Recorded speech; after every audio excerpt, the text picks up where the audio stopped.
من صدام حسين، من عبد الناصر، من حسني مبارك، من كل الرؤساء القدام اللي كنت انا صغير في السن واجتهد في ظل الحب، في ظل القوميه، في ظل الوطن، في ظل العروبه.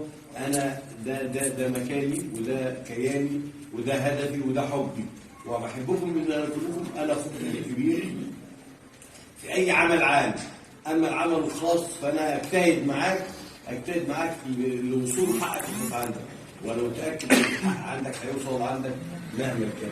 واحد بيشتغل، واحد يحصل له اي ظرف، اي مساوئ عنده، احنا بنقف معاه كاخ ودون مقابل، لا بالحمله ولا منا الشخصيه. وتليفوننا موجود، واحنا اجتهدنا وعملنا اكثر من عمل واثنين وثلاثه وعشرة يوميا في ظل ان احنا فعلا ناس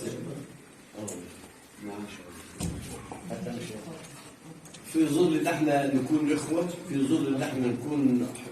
انا اللي بطلب منك بطلب منك ان انت ازاي تحب مصر، ازاي تحب مصر في عملك، تحب مصر وطول. انا عايز منك تقول لي فلان بيبيع مخدرات، انا مش دعوه بيه، لان في جهه خاصه بان هي تمسكه او تعمل له. لذلك انا اخاف، انا نخاف من ضابط مباحث، وانا نخاف من وكيل نيابه، وانا نخاف من قاضي، لان كل دول في حب مصر احنا بنشتغل وهم بيشتغلوا، واحنا في التقدم وفي الرقي وفي العمل للصالح.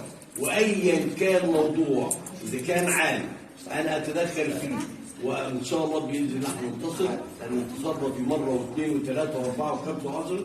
واذا كان عمل خاص احنا برضه ما عندناش مانع تحت امكانياتنا الشخصيه، في حدود اوقاتنا الملحومه، برضه ان احنا نجتهد في كل واحد ازاي يصل الى حقه وليس الى الباطل.